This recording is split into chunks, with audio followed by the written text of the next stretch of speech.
Hello, if you wonder how to turn on face recognition on the HTC Desire 19 Plus, let me show you. So go to the settings. Now you have to click on the face unlock,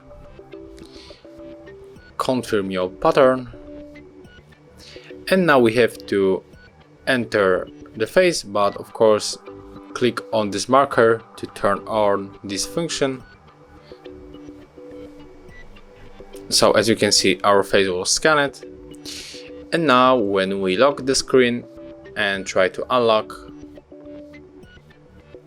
it will use our face to unlock. And as you can see, now it works. But when I hide, and now I'm not in front of the device, so the front camera can't see me, you will see that it doesn't work.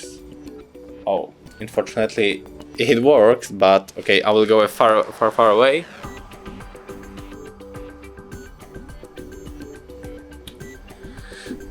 I have a better idea, so I will just put my finger on the camera,